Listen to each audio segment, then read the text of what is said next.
ओम नमः शिवाय। 38वां अध्याय शिवजी द्वारा दधीचि को अमृत आदि की प्राप्ति। सूत जी बोले, ब्रह्मा जी के इतना कहने पर नारद जी ने फिर उनसे पूछा कि ब्राह्मण शिव विमुख हो विष्णु जी दक्ष के यज्ञ में क्यों गए कि जिससे उनका अपमान हुआ। ब्रह्मा जी बोले, विप्रवर दधीचि के शाप से विष्णु जी का ज्ञान भ्रष्ट हो गया था, जिसके कारण ही वे दक्ष राज के यज्ञ में पहुंचे। इस पर नारद जी ने पूछा कि मुनि श्रेष्ठ, दधीचि ने विष्णु जी को क्यों शाप दिया था, वे तो उनके परम सहायक ही थे। ब्रह्मा जी बोले, एक शुभ नाम का राजा था जिससे दधीचि मुनि की बड़ी मित्रता थी। कुछ दिनों के पश्चात उसने कहा, तीनों वर्णों में ब्राह्मण ही श्रेष्ठ हैं।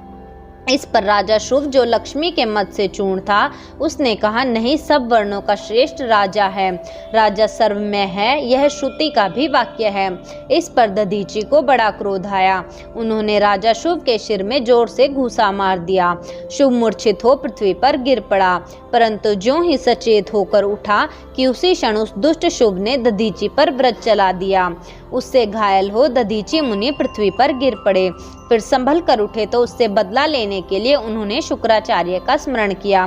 शुक्र आए, उन्होंने शुभ के प्रहार से उत्पन्न दधीचि के मर्म को ठीक कर दिया। फिर शुभ से बदला चुकाने के लिए उन्होंने महामृत्युंजय मंत्र बतला दिया और कहा कि इस प्रकार इस मंत्र का जप कर तुम सभी कार्य कर सकते हो। दधीचि को ऐसा उपदेश कर वह शुक्राचार्य शंकर भगवान का स्मरण करते हुए अपने स्थान को चले गए। दधीचि मुनि शंकर भगवान का स्मरण करते हुए तप करने के लिए वन में चले गए। वहां जाकर उन्होंने महामृत्युंजय का विधि पूर्वक जप कर शिव जी के लिए तप किया। उस तप से प्रसन्न हो भगवान शंकर मुनि के आगे आए और दधीचि से कहा, वर मांगो। भक्त श्रेष्ठ दधीचि ने कहा कि महादेव जी, आप मुझे 3 वर दीजिए। एक तो यह कि मेरे शरीर की अस्थियां व्रज के समान हो जाएं, दूसरा यह कि मैं सबसे अवध्य हूँ, और तीसरा यह कि मैं सर्वथा ही दीन्य हूँ। शिव जी ने तथास्तु कहकर उन्हें यह वर दिया।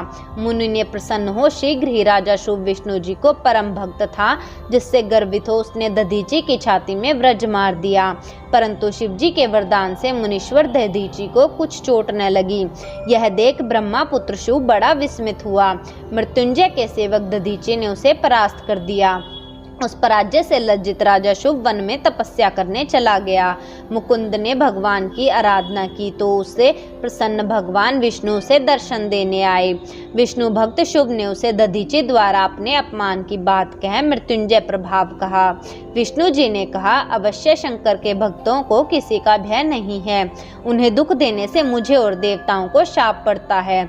उसी ब्राह्मण के शाप से तो अब दक्ष के यज्ञ में मेरा भी विनाश और पुनः स्थान होगा। राजेंद्र, मैं सभी यत्न तो नहीं कर सकता, किंतु ऐसा कुछ अवश्य करूंगा कि जिससे दधीचि पर विजय प्राप्त हो। अगर आपको हमारी वीडियो अच्छी लगी तो इसे लाइक करें, शेयर करें और पूरी शिव पुराण पाठ के लिए चैनल को सब्सक्राइब करके प्लेलिस्ट ज़रूर चेक करें। धन्यवाद। हर हर महादेव।